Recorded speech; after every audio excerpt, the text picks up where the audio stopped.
Eric Edholm on the Western Hotline. Eric, your Twitter bio says Chicago-ish. How cold is it where you are today? Yeah, I would say it's below chilly. Okay.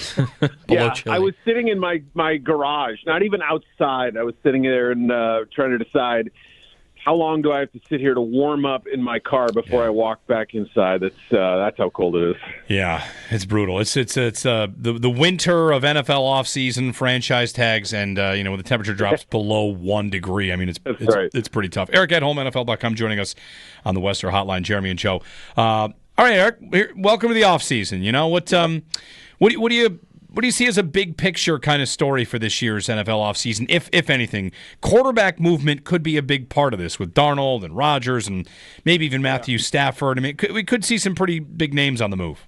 Yeah, I think that's kind of I guess the first sort of two big sort of new pieces of news we're waiting for would be what the Vikings plan to do tag-wise with Darnold. Are they just going to let him, they're going to ask to have, final match on any offer he gets? Are they going to put the transition tag on him? Is it franchise? Are they just going to let him walk? What do they do with him? And then also the non-quarterback move of note, I think, has a ripple effect elsewhere. Is probably T. Higgins in Cincinnati, and it sounds like they're trying to get it done there, and keep him and Chase and Burrow all in the fold. So, that kind of weakens the receiver market quite a bit. I don't think, people were expecting that necessarily to be the case. They thought Higgins might be available. So, maybe some other guys get overpaid there. But not the most exciting free agent class of all time, not the most mind-blowing draft class either, but there's some interesting stories for sure. We are spending most of our time on Myles Garrett because he wants out, and that makes sense for the Bills. It's kind of hard, I feel like, Eric, to find a counter, like a strong counter to why you shouldn't do it. As we kind of get into the draft with you, was why we brought you on. Is this class sounding like it's a really good defensive line class? Any sort of reason why a team like the Bills shouldn't make that type of trade? Yeah, I mean, even there's a difference between a team like the Buffalo Bills, which has been on the cusp and still remains obviously one of the best teams in football, versus a team with, a first or second year head coach that's kind of in transition. Maybe they're good, maybe they're not. That they're the type of team that I think can sit back and say, sure, we'll pick whatever defensive lineman comes to us. But whereas a team like the Bills might feel some kind of impetus to make a move on a player like Garrett. I mean, these guys don't come available every offseason. That's my editor said, hey, can you write something immediately after that news broke?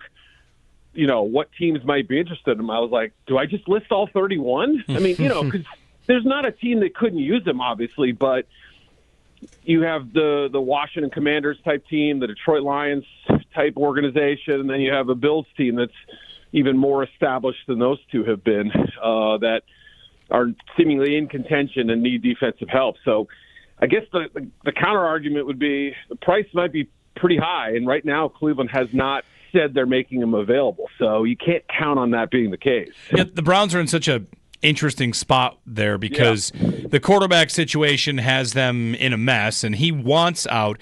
When guys want out, they don't always move. Like, I'm thinking about Deebo Samuel asking for a trade, and he didn't get traded. And sometimes guys they'll ask, and there just aren't that many buyers. When there's the potential for there to be 31 and a true sweepstakes, I don't know. I feel like it wouldn't be hard for the Browns to justify it. Even the player publicly asking for it makes it so you're not the bad guy if you do it.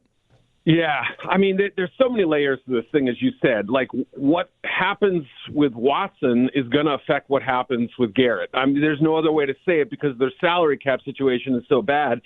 And on top of that, GM Andrew Berry I just went on Cleveland radio yesterday, and about 8 of the questions are, what do you think of Andrew Berry? Clearly they're not happy with how things have gone there. What's the league opinion of Andrew Berry? And,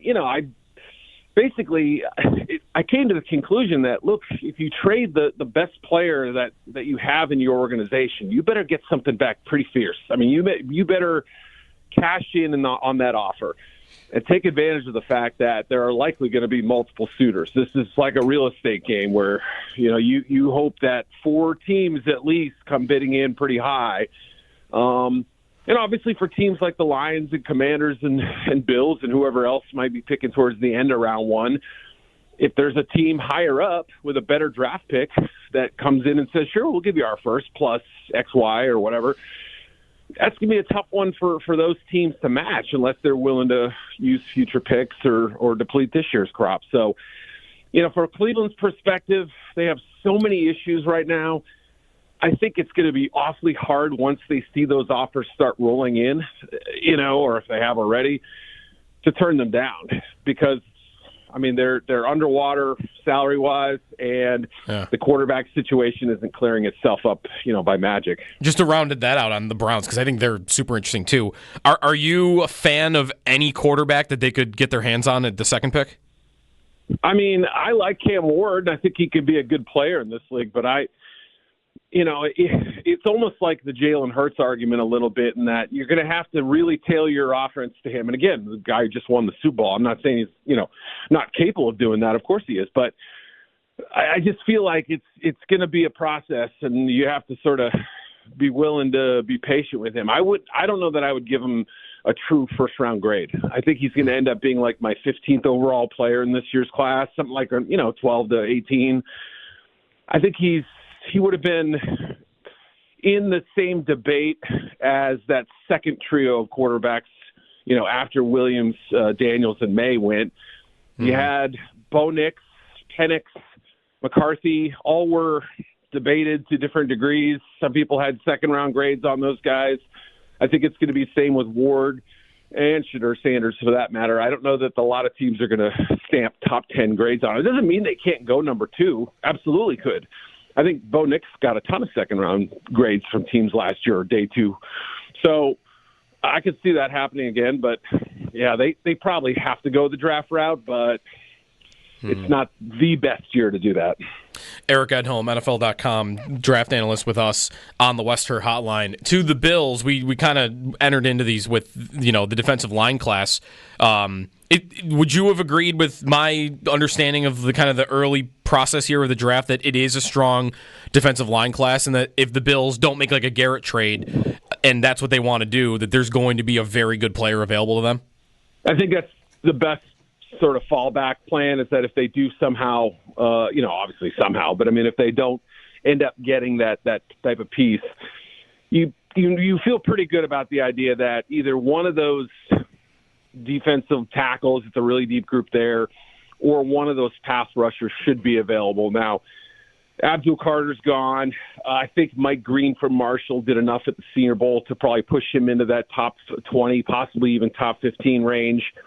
Shamar Stewart, a pretty freaky guy. I don't think he'll be – you just look at the traits and you say those guys don't typically last that long. And again, Greg Rousseau lasted quite a while. So, it happens. You never know.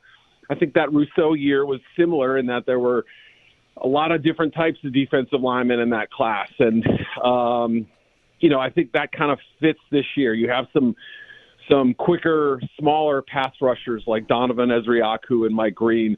You have some bigger edge guys like the Texas A&M kids and the Arkansas guy, Landon Jackson. You have some big, thick, stout, long interior guys. You also have some pass rusher types. So they kind of check off almost every box. I think the Bills, if I had to guess, would be looking more for like a Von Miller replacement and a Daquan Jones replacement, maybe, either short term or at some point down the road for both. That's I think both those positions are well stocked in this year's class. Eric Edholm with us. So for you, that first round pick, if it were between those two, Von Miller has a cap situation where there's a good chance that he's not here next year. From your vantage point, do you feel like that one of those is a better idea than the other, or both need to be addressed and maybe it's close? Defensive line, interior. Question.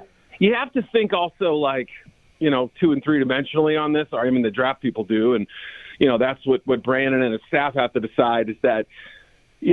Which position will we have a better chance of getting a better player later in the draft, too? You have to kind of say, maybe we take a player with a little bit lower ceiling in the first round, more of a sure pick guy, and then we come back and get somebody with a little more upside later on or something.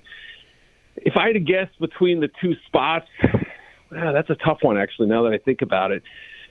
Maybe there are more interior guys this year, which is surprising. In recent years, we have not had that wellspring of defensive tackle talent. It's been one of the leaner positions, generally speaking, not every year, but 3 or 4 of the last 5 years, it's been a little bit weaker inside. As we talk this through, I almost might be tempted to take the interior player first, even if there are some tempting pass rushers there. It's tough, I guess it all depends on who's on the clock, but if I had to say, there might be a little bit more depth inside. Eric Edholm on the Western Hotline. Little NFL draft, little, off-season stuff. Other positions to really focus on here, like the Bills, as they try to put it all together, we're still talking receiver. We've done it for like 5 years now. It's been a lot. And last year they go get Keon Coleman, who had a little bit of an up and down rookie season. There's definitely something to like there. This class, though, I'm seeing plenty that it's not as good as last year's, but not to undersell it. That there probably will be 4 to 5 first round guys and guys that are worthy of those spots. Yeah, 5 would be a stretch for me. Like off the top of my head, I can say, Ted McMillan from Arizona, Luther Burden from Missouri, I think are going to be first rounders.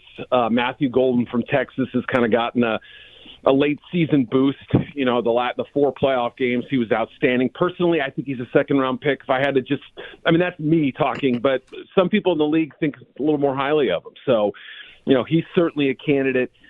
Emeka Egbuka, that's a player who, will probably be drafted somewhere right around where the Bills get pick.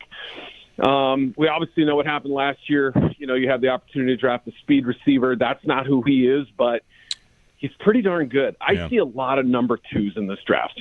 And that's the thing with the Bills. It's like, is there a player you could draft who potentially could be number 1? Oh, I don't know. Maybe. You may have to take a player who has some injury history or some character questions that makes them jump down a little bit. But more often than not, if you look at this group, there are a lot of solid 2, 3 kind of options in this class. I really like Jack Besh from TCU. Had a great Senior Bowl week. He tragically lost his brother down in the New Orleans terror attack. But, this looked like a guy who was completely focused on his career and explosive player, kind of a Ramsey wide receiver. I could see him working in Buffalo. Jalen Royals from Utah State, Jaden Higgins, Trey Harris from Ole Miss. Though to me, those are all like second and third type round guys. Mm-hmm. I think that's the sweet spot for this class. I don't think you're. I don't know. To me, I wouldn't be reaching at the end of round 1 for a wide receiver if I didn't have to. Yeah, maybe that ends up being more of a day 2 or even day 3 thing for them if they address it. And they specifically, Eric, like McDermott talked this way at the end of the season about down the field being something they'll need to be better at, and the numbers bear that out. So when you look at that, you mentioned Egbuka maybe isn't that. Isaiah Bond, I know, is like a speed guy, right? So, I mean, maybe if it's specific to now's the time they go for someone that can get open down the field, does that kind of narrow your focus on a receiver for them? Yeah, maybe it makes Kyle Williams or Tez Johnson or somebody like that a possibility. And I believe they have an extra day 2 pick as well, so that helps. But, I don't know that there's a Xavier Worthy in this class, but Tez Johnson to me could be like a Tank Dell type of player, very thin. I don't know if that's exactly what they want, but like when I stood next to him at the Senior Bowl, granted I've put on a few pounds over the years, but he was about half my size, and I'm a large man, but still, like that was a little bit concerning, especially when you see the thin lower half. But boy, watching him run and watching him move and just glide. It's not hard to picture him both taking, slants and drags and short stuff and also being able to go over the top like you're talking about. But file away the name Jalen Royals, too. He's a player who got hurt last year, didn't really maximize his opportunities. But you turn on the tape, that dude can play and didn't always play with great quarterbacks at Utah State. So that's a fun player. I think he'd be a great upgrade over Curtis Samuel, somebody like that. Eric Edholm, one last one for me, Eric, because mixed in all this for the Bills and their offense is what ultimately becomes of Dalton Kincaid, a first-round pick with the Bills grabbed, and I don't think anyone disputes the talent, but production has not really been there. Maybe that's just offensive identity. Some will predict a breakout, and some will wonder if it will ever really get off the ground the way that maybe the Bills thought it would when they drafted him. Yeah, I'm hoping, because I liked him as a player. I mean, it was easy to see his fluidity as a receiver, and he had late hands, good concentration. I know that hasn't always translated. There have been some drops, there have been some, like you said, lags in production. There have been some injuries and things like that. It's been a little disappointing. I would also remind some people that tight end is a notoriously slow developing position. Even with a Laporta or somebody who breaks out and continues to play at a high level, but even he backslid this year. Both guys were better as rookies than they were in their second year. So that kind of thing happens. And I still think he's got the kind of talent that would be a perfect additive to this offense at full strength. I understand people are a little frustrated given the draft value they spent on him, but I'd be willing to wait on that one.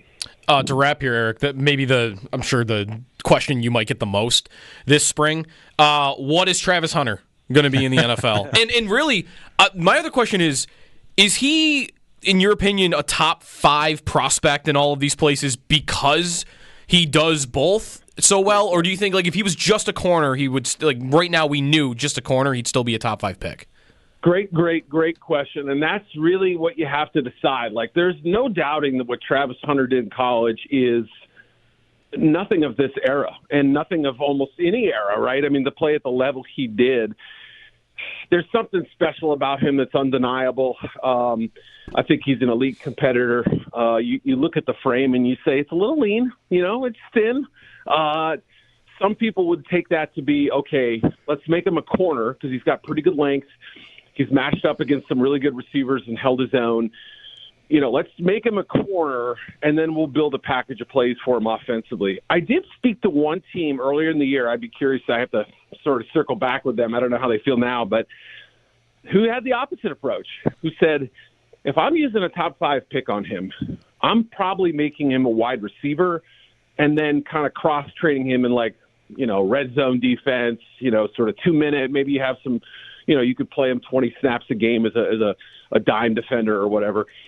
I hadn't heard that before. I'll be curious to see if there are other teams that I'll know more once they get back from the combine, but I wouldn't be shocked if there are a handful of teams who think about it that way because corners in the top 5, you don't see it very often. I know it feels like that's a premium position, but you don't often see those guys go that high. That is going to be a hang-up for some people. The question, the way you asked it, is he a top 5 guy because he does both, and can he do both in the NFL? I'm not sure. Eric Edholm, NFL.com. Eric, thanks for the time, and we'll chat again soon. All right, looking forward to it. See ya. All right, thanks, stay warm.